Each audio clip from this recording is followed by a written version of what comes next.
জোর করে যখন মেয়েটি প্রেমিকের ঘরে গিয়ে বিয়ে করে, আমি সবার সামনে রোহানকে জড়িয়ে ধরে বললাম, আমি তো আর পারছি না তোমাকে ছেড়ে থাকতে, কেন তুমি এমন করছো গো? রোহান তখন আমাকে বুক থেকে ছাড়িয়ে নিয়ে বলল, কে আপনি আর কেনই বা আমাকে এভাবে জড়িয়ে ধরে আছেন? আমি ওর কথায় চরম এক ঝটকা খেলাম। তুমি আমায় চিনতে পারছো না রোহান? আমি তোমার অধরা। কোন অধরা? আমি কোনো অধরা তধরাকে চিনি না রোহান। আমি জানি তুমি আমার উপরে অভিমান করে আছো, কিন্তু দেখো প্লিজ এত নির্দয় হো না। দেখো না, আমি তোমার জন্য ঘর ছেড়ে হলুদের স্টেজ থেকে পালিয়ে তোমার কাছে একেবারে চলে এসেছি।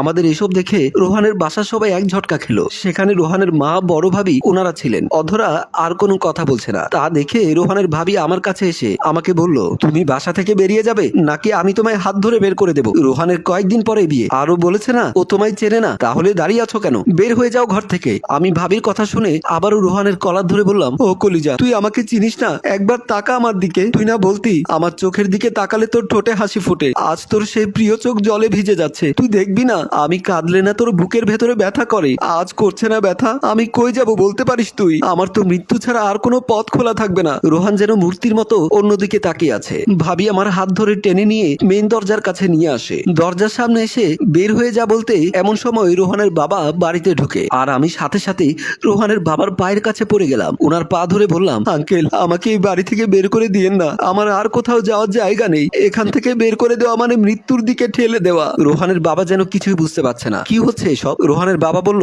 বোমা কাহিনী কি? এই মেয়েটাকে? কথা শেষ হতেই রোহানের মা রোহানের বাবাকে ডেকে তাদের রুমের দিকে নিয়ে গেলেন। আমি, রোহান, ভাবি সবাই দাঁড়িয়ে আছি। আমি অসহায়ের মতো ভাবছি, হায় রে ভালোবাসা, আজ আমায় মৃত্যুর মুখে ঠেলে দিলি তুই। একটু পর রোহানের বাবা আর মা রুম থেকে বের হয়। দরজায় দাঁড়িয়ে রোহানের বাবা সবাইকে ডাকে। আমরা সেদিকে গেলাম সবাই। রোহানের বাবা আমার দিকে তাকিয়ে সবার উদ্দেশ্যে বলল, আমি জানি না কে এই মেয়ে, কি তার পরিচয়, কিন্তু মেয়েটা যেভাবে বাড়ি ছেড়ে পালিয়ে এসেছে আর যেভাবে কাঁদছে, মনে হয় না এর মাঝে কোনো অভিনয় আছে। ও সত্যি আমাদের রোহানকে ভালোবাসে। আর একটা মেয়েকে এই অবস্থায় আমি আমার বাসা থেকে বের করে দিতে পারি না। আর আমি যতটুকু বুঝলাম ও রোহানকে ভালো রাখবে, তাই একটা কাজের ব্যবস্থা করো আর একজন মার্কেটে গিয়ে বরকনের জন্য ড্রেস কিনে নিয়ে আসো। আমি আজই রোহানের সাথে মেয়েটার বিয়ে সেরে ফেলতে চাই। তাছাড়া এসব লোকজন জানাজানি হলে নানান ঝামেলা হবে। রোহান ওর মায়ের দিকে একবার আর বাবার দিকে একবার তাকিয়ে মাথা নিচু করে ফেলে। ওর ভাবি ফুসফুস করতে করতে সেখান থেকে চলে গেল। আমি বেশ খুশি। যার যার মতো সবাই চলে যায়। রোহানের মা আমাকে ধরে রুমে নিয়ে যায়। রোহানের কাপড় চোপড় নিয়ে আমাকে বাথরুম দেখিয়ে দিয়ে বলল,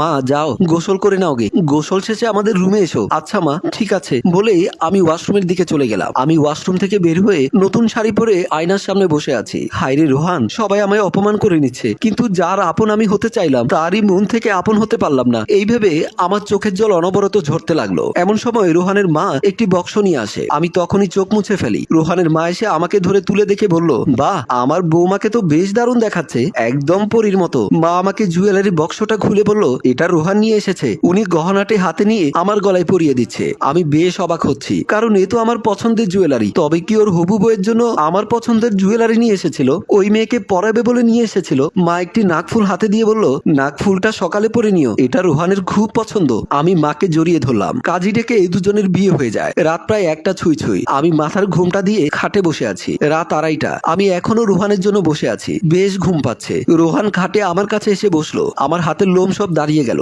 ভয় আর লজ্জা দুটোই পাচ্ছি। আমি ভাবছি ও এখন আমার ঘুমটা তুলবে, দেখবে ওর বউটাকে কেমন লাগছে। কিন্তু আমাকে অবাক করার মাত্রা ছাড়িয়ে দিয়ে সে আমার পাশে রাখা একটা বালিশ নিয়ে নিচে চলে আসে। আমি অবাক হয়ে ওর দিকে তাকিয়ে আছি। রোহান ফ্লোরে বালিশটি দিয়ে শুয়ে পড়ে। একটু পর আমিও এসে বালিশ রেখে ওর পাশে শুয়ে আছি। রোহান ওদিক থেকে আমার দিকে ফিরতে আটকে উঠে বসে যায়। আমি ওর অবস্থা দেখে বললাম, ঘাবড়ানোর কি আছে, আমি তোমার বিয়ে করাবো। রোহান রেগে আমাকে বলল, তুমি কি আমার পিছু ছাড়বে না? ছাড়ার জন্য কি তোমাকে বিয়ে করেছি? খেলা তো মাত্র শুরু, এত সহজে তোমার গলা থেকে নামছি না। রোহান বলল, বাবার কথায় তোমাকে বিয়ে করেছি ঠিকই, কিন্তু কোনোদিনও স্বামীর অধিকার পাবে না তুমি। দেখা যাবে তুমি আমার থেকে কি করে দূরে থাকতে পারো। অনেক সাধনার পরে তোমাকে পেয়েছি, আর ছাড়বো না গো আমার জামাই। এই বলে জড়িয়ে ধরতে চাইতে রোহান আমাকে ফেলে দেয়, কিন্তু আমিও হার মানার পাত্রী নই। আবারও জড়িয়ে ধরে মা মা করে চিৎকার দিতে লাগলাম। আমার অবস্থা দেখে রোহান কোনো উপায় না পেয়ে আমার মুখ চেপে ধরে। দুষ্টামি আর রাগের মাঝে আমাদের গল্প এখানেই শেষ হয়। সম্মানিত ভিউয়ার, কি হতে চলেছে পরে? রোহান কি তার বউকে মেনে নেবে, নাকি এভাবে ওদের সংসার চলবে?